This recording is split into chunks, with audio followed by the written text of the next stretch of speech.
Jadi intinya gini, pemerintahan ini kan ada gubernur, ada DPRD. Pak Dedi, kemana Pak Dedi? Bukan jalan sendiri. Harus ada fungsi kontrol dari DPRD, bukannya malah tidak dilibatkan. Siapa sih yang paling mendukung terhadap kebijakan saya? Rakyat Jawa Barat. Siapa yang menentang para elit? Assalamualaikum warahmatullahi wabarakatuh. Salam sejahtera untuk kita semua, sampurasun. Saya Rafael Situmorang. Beredar informasi belakangan ini di media sosial, baik di TikTok, di IG, di Facebook, dan media yang lain yang menyatakan saya menolak surat edaran gubernur terkait perpanjangan pajak tahunan kendaraan bermotor tanpa KTP pemilik pertama. Saya tidak menolak. Jadi informasi itu informasi yang sesat dan tidak benar. Intinya saya tidak menolak. Jadi yang saya nyatakan adalah bahwa hendaknya sebelum surat edaran diberlakukan terlebih dahulu berkoordinasi dengan pihak Korlantas. Karena apa?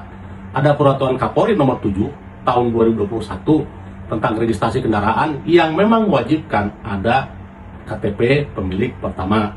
Nah, jadi saya bilang bahwa hendaknya dikoordinasikan supaya apa? Supaya di lapangan begitu pelaksanaan tidak terjadi kisruh dan tidak terjadi penolakan. Maka dari itu saya bilang hendaknya saling berkoordinasi dulu. Saya juga sadari bahwa ini dilakukan oleh Pak Gubernur dalam rangka untuk supaya pajak kendaraan bermotor sifatnya bisa masuk, bisa menjadi sumber untuk pembiayaan pembangunan. Nah, saya menyetujui itu. Nah, terkait dengan tadi, jadi saya minta agar ada koordinasi lebih dahulu supaya mulus di lapangan, supaya pajaknya dapat dan di lapangan berjalan dengan baik dan tidak ada penolakan. Itu yang mungkin bisa saya sampaikan. Terima kasih. Rafael Situmorang, anggota Komisi Hiji DPRD Jabar di fraksi PDIP, kritik keras kebijakan KDM soal penghapusan syarat KTP pemilik dina pembayaran pajak kendaraan bermotor. Asa aya lieuran ya anggota dewan anjir ngawakilan saha. Ayeuna aya kebijakan alus anu nguntungkeun masyarakat, nu teu ngaribetkeun masyarakat, ti Gubernur Jabar ti KDM kalah dikritik. Geus kabaca berarti salila ieu DPRD Jabar resep nate kan ngatawa ngadukung nate kanu kebijakan-kebijakan nu ngarudetkeun masyarakat. Ayeuna ketika KDM nyeun kebijakan anu ngeunaheun jeung masyarakat kalah dikritik. Ngawakilan saha sia atuh Rafael Situmorang. Jadi anggota dewan teh lain ngawakilan rakyat maneh mah.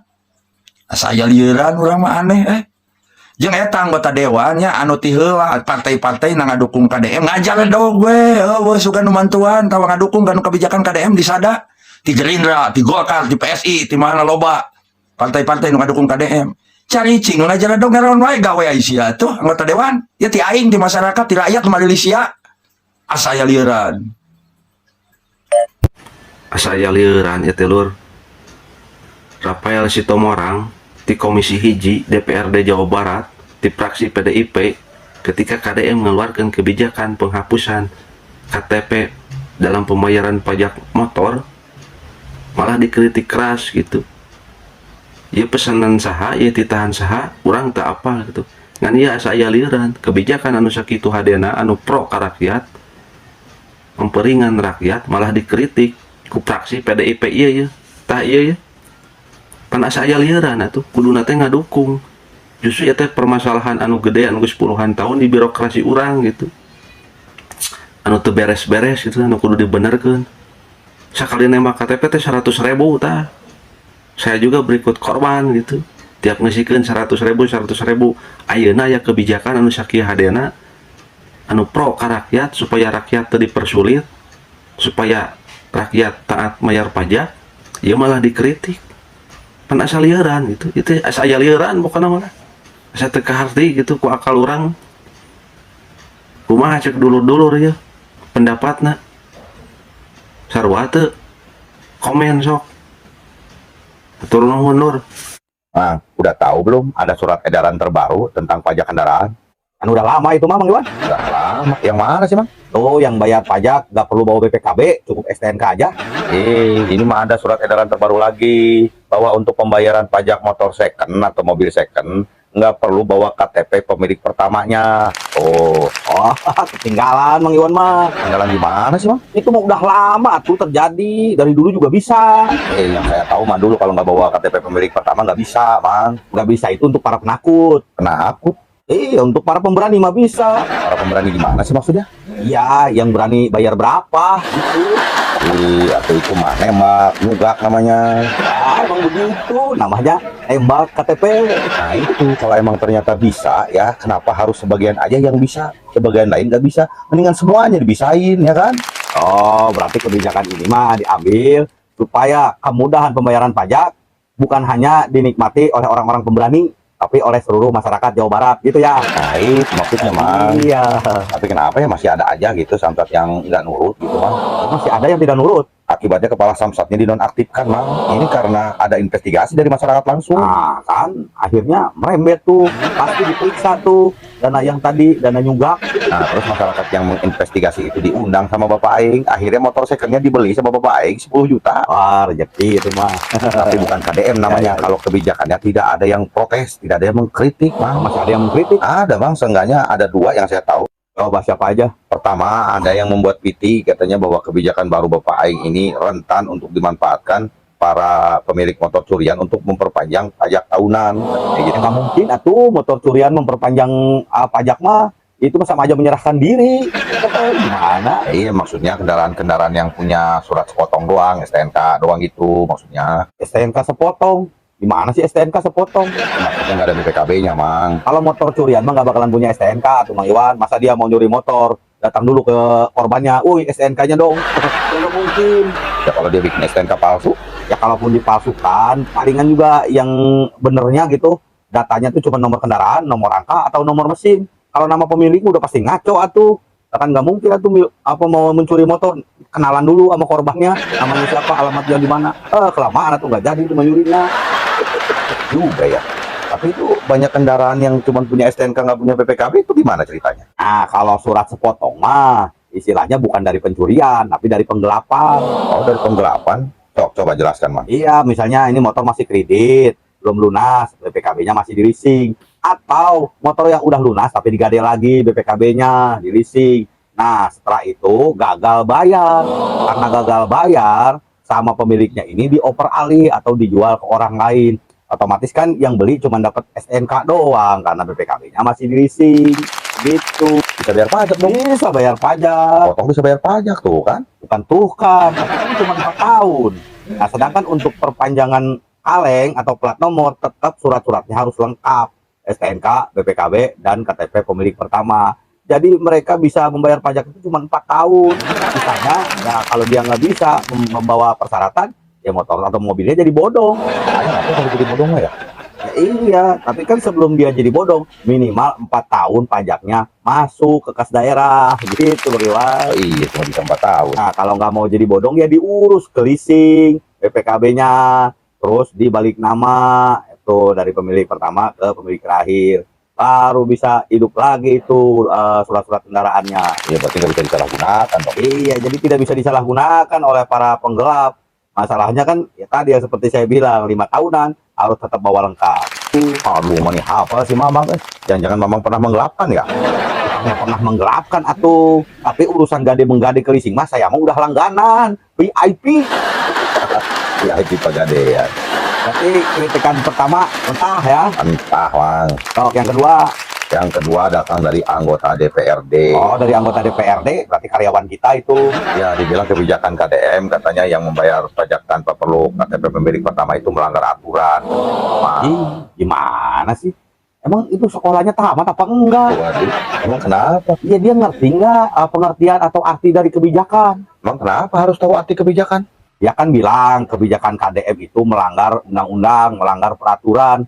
Yang namanya kebijakan itu ya udah pasti melanggar peraturan atuh, namanya juga kebijakan. Maksudnya kebijakan itu harus melanggar aturan? Ya, kalau nggak melanggar peraturan, misalnya kebijakan itu sesuai sama peraturan, namanya undang-undang, bukan kebijakan. Tapi kan pemerintah baik pusat maupun daerah nggak boleh bikin undang-undang. Itu mah khusus legislatif yang boleh bikin undang-undang. Nah, kalau KDM mengeluarkan undang-undang, baru salah.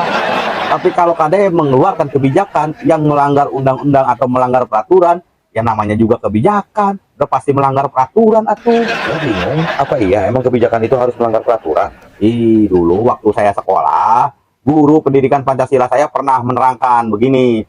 Yang namanya kebijakan itu adalah sebuah keputusan melanggar aturan yang dibuat dengan melihat situasi, kondisi, dan realitas yang terjadi di lapangan untuk mendapatkan hasil yang lebih baik. Perlu diulang, ya putar balik aja lagi. Oh, sekarang Mamang kasih contoh apa benar semua kebijakan itu melanggar peraturan? Nah, contohnya gampang. Mang Iwan pernah ke jalan tol? Ya pernah tuh. Nah, di jalan tol itu ada rambu lalu lintas tulisannya dilarang putar balik. Kan gitu. Ya terus? Nah, di bawahnya ada tulisan kecuali petugas. Aduh Bang, saya masih bingung. Nah, dilarang putar balik itu undang-undangnya. Tapi kecuali petugas itu kebijakannya. Oh, paham.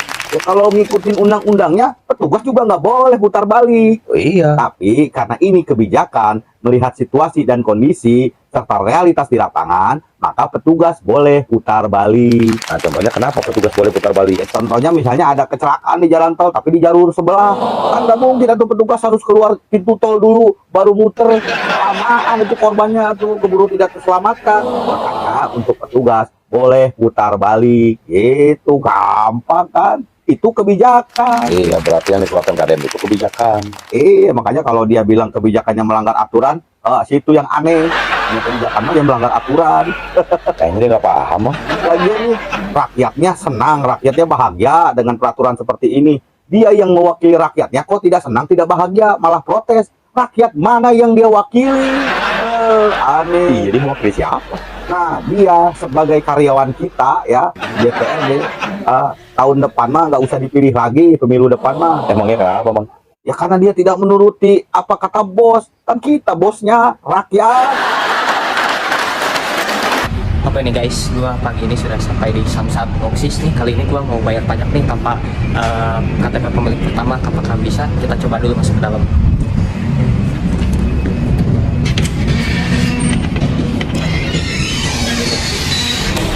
Kita coba ya, mudah-mudahan bisa. Ya, Pak, mau bayar pajak tahunan bisa, Pak? KTP saya atau gimana, Pak? Ya, oh, udah, sebentar ya, saya cari dulu.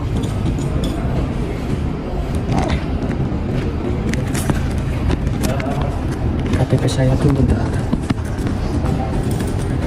Ini Pak, boleh, silakan. Oh iya, terima kasih.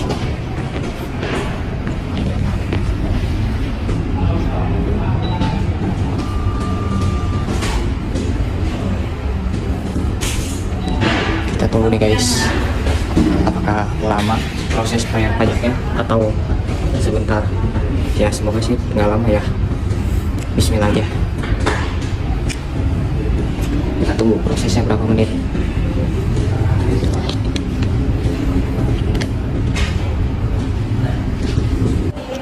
Ya. Boleh. 90.000.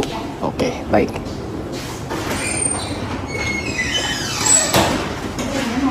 Oh ya, maaf, kelebihan. Oke.